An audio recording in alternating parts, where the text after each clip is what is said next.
Hey guys, let's kick off chapter 19.2. We're going to talk about causes of climate change. Now, scientific evidence strongly indicates the Earth's atmosphere has been warming at a rapid rate. Once again, we're only talking a few degrees, but it's been doing it pretty rapidly since 1975. Major cause?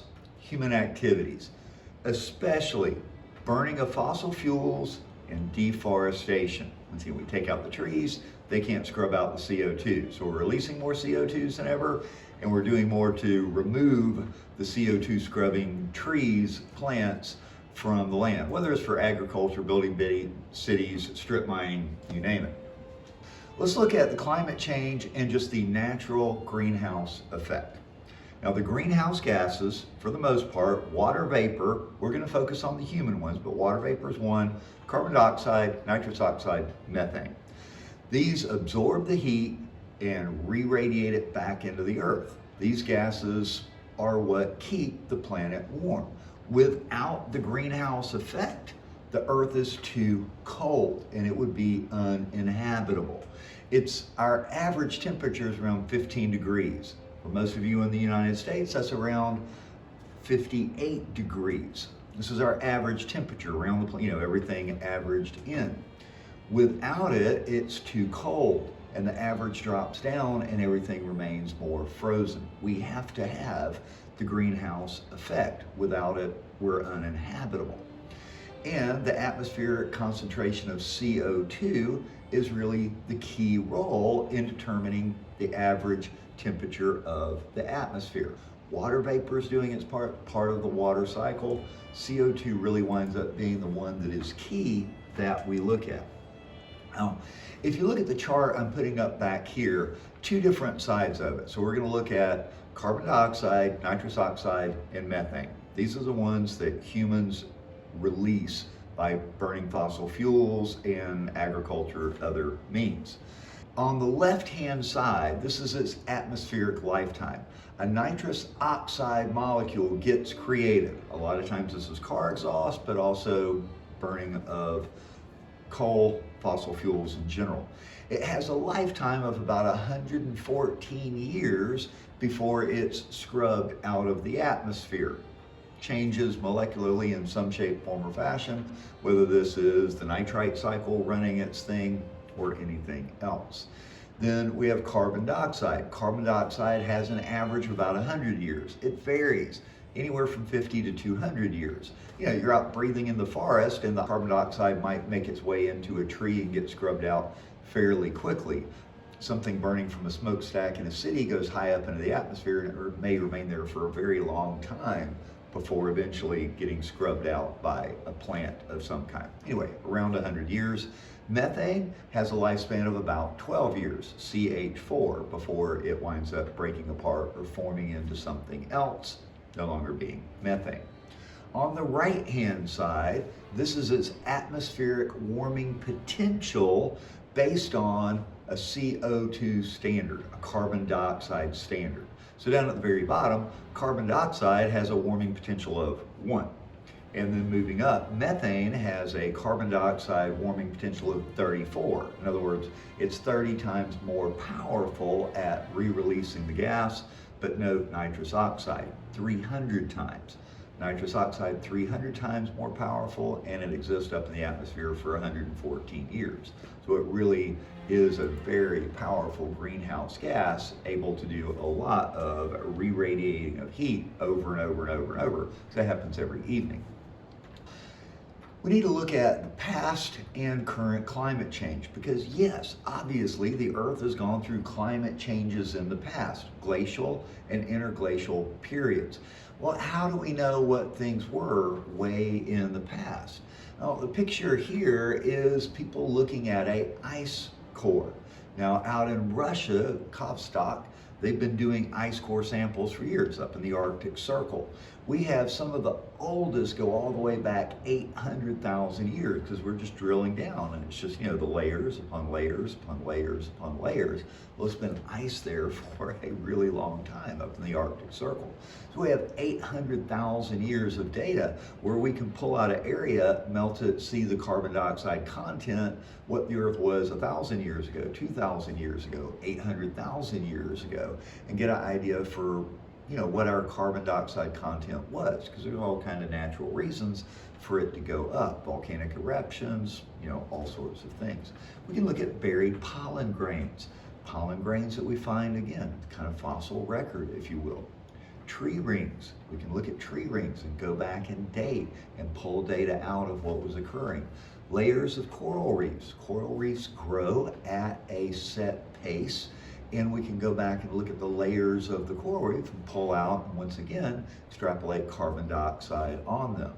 And we also just have radioisotopes in rocks and fossils. Same things, we can go in and we can look at the extent of carbon dioxide, what it was, we can get ideas of temperatures, etc., from this back data.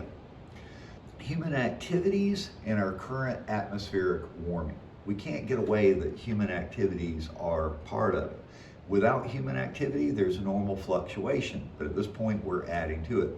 We're burning a lot of the fossil fuels and we're doing a lot of deforestation. Both of these things add to it.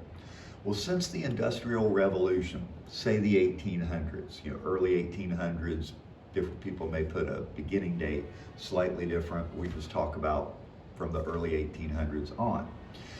We have seen higher CO2, carbon dioxide, CH4, methane, and N2O, nitrous oxide emissions.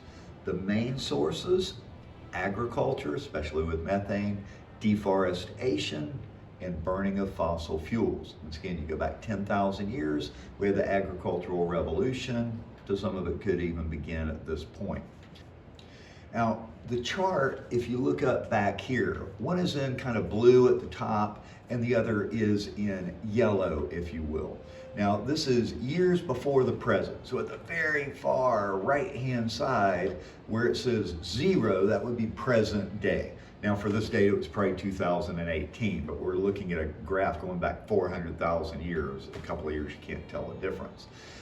The carbon dioxide levels had hovered between about 180 parts per million and 280 parts per million. That's that up and down. So go all the way back 400,000 years, we're about 280 parts per million, and it drifts down. Maybe there had been a large volcanic eruption at this time. I'm not sure, and it slowly filters down, and then it increases, slowly comes down, increases, comes down, increases, comes down. But look at the far right. We're currently at 415 parts per million. It was capping out around 280 at the most prior to our Industrial Revolution. And you kind of go back, we're getting into our warming phase. Down at the bottom, we're looking at temperatures. Now, look at the temperatures. Very closely replicating what we see in carbon dioxide levels. This is why most scientists agree that increased levels of carbon dioxide, increased levels of nitrous oxide, all of these greenhouse gases have a definitive high correlation between the temperatures. Because when we look, carbon dioxide levels go down, temperature's going down. Carbon dioxide levels creep back up, temperature creeps back up. Now once again, that 0 is a baseline of our average sort of temperature, going up and above.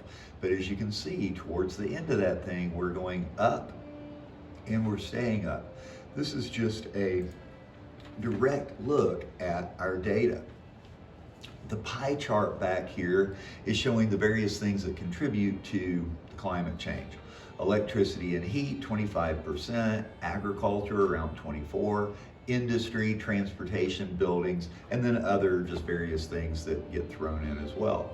The chart on the right, this is showing the carbon dioxide levels. Now, it's hard to see from that scale, but we have our, in yellow, it's kind of the up and down, because Wintertime, carbon dioxides are high, springtime they're low, high, low, high, low, high, low, but our overall trend is definitely going high. Now, this is going back to 1960, where the levels were around 300, 310. Remember, before 280 is about where it had peaked out at, and now we're up to 415. So since 1960 to 2020, the evidence is inescapable. Our CO2 concentrations are just rising. Now also, 70% of the methane that's been released during the last 275 years or so are really directly related to human activities.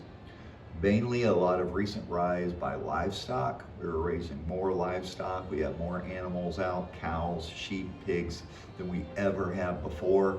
Growing of rice, a lot of agriculture with rice. Rice paddies tend to produce a lot of methane.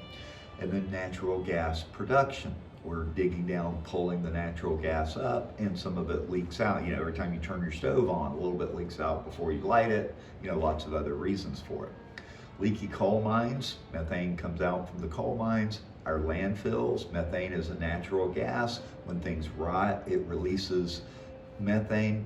And then flooding of areas back behind dams. We flood the areas back behind dams, and it creates added methane. These are just all human events that increase methane rising. 70% increase because of human activities. Now, methane is also generated by marine bacteria, and we're getting a lot of methane getting released by the ice. Our ice is getting thinner and thinner, and it breaks open more in the summer, and more methane's releasing out. It's been there, it's been trapped underground or under ice, but now it's escaping out. Also, our nitrous oxide levels have increased dramatically, and this is mainly from use of fertilizers. We release nitric oxides by burning oil, but also our fertilizers have dramatically increased the rate of nitrous oxide.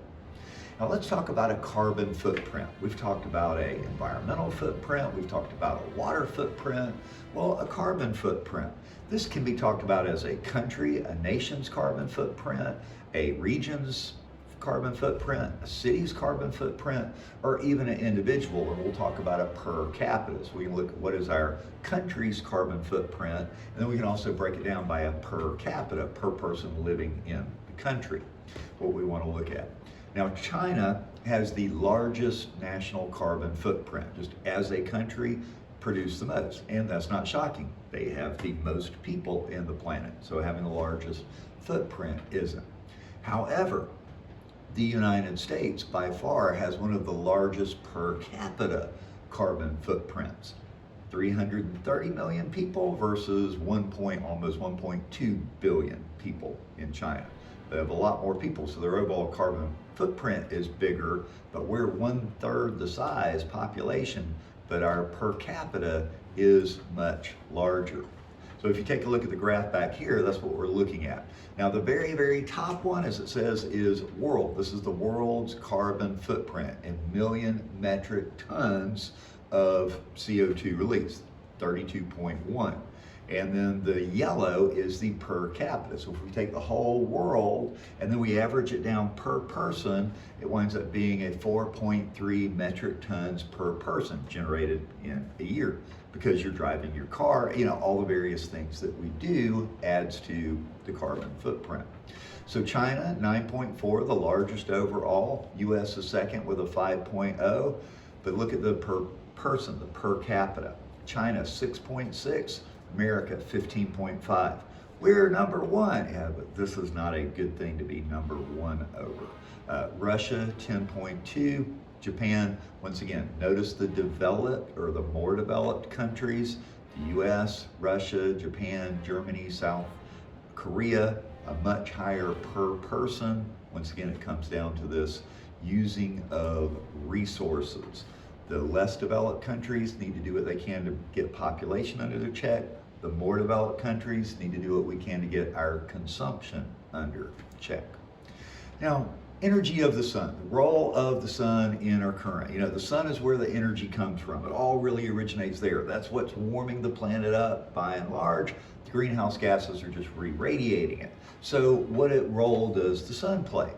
Well, it's very key but it's also the output of energy from the sun has varied wildly over millions of years. The volcanic cycle, normally we have a very circular orbit around the sun, but every 100,000 years or so it becomes a little more elliptical, and this affects how much energy we get from the sun. That, along with other factors, really play in.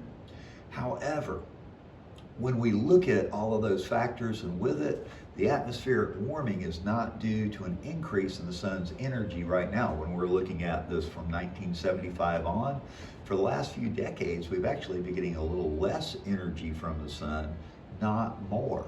Since 1975, the troposphere has warmed, but the stratosphere has cooled. We release up weather balloons and check it. If it was activity from the sun, it would warm us all the way down. The stratosphere would get warmer as well as the troposphere, but it's actually warming from the troposphere up. So the energy's coming in, but we're actually getting less energy than we did prior to 1975 from the sun, just as part of the sun's normal cycle.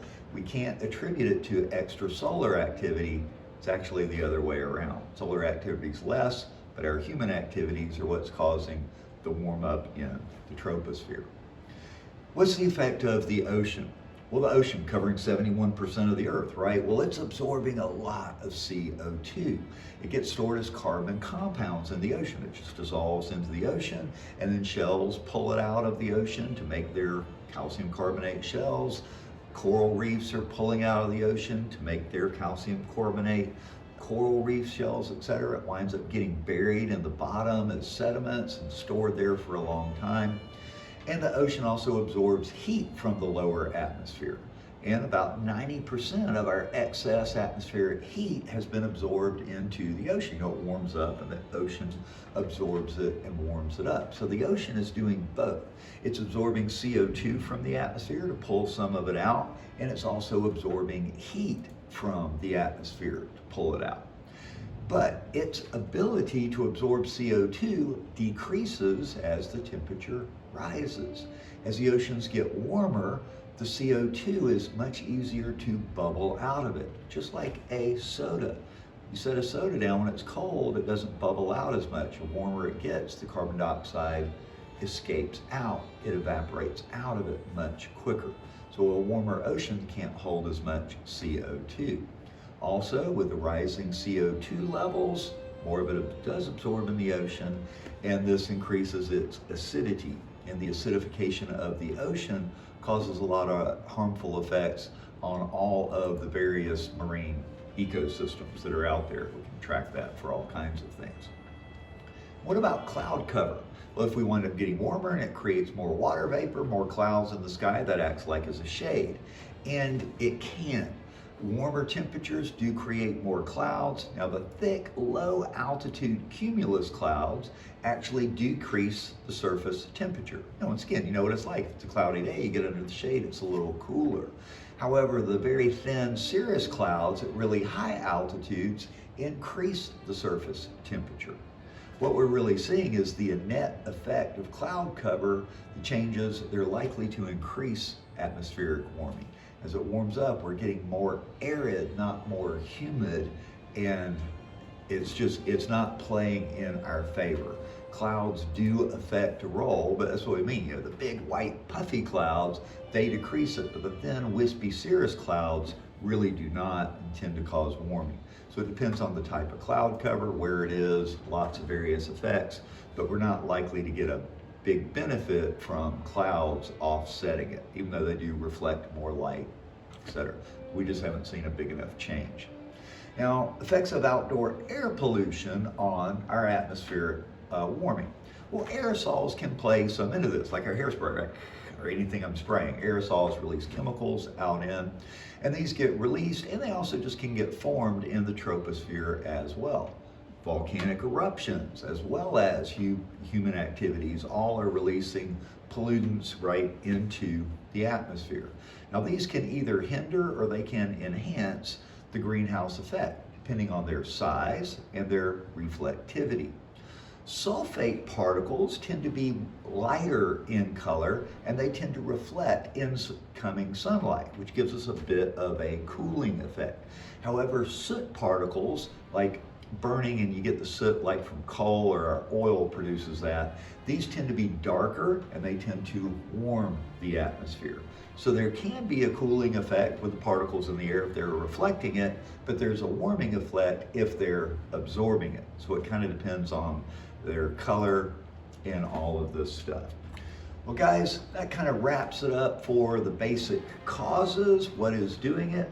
Come back next time and we'll talk about the effect of climate change. See you next time.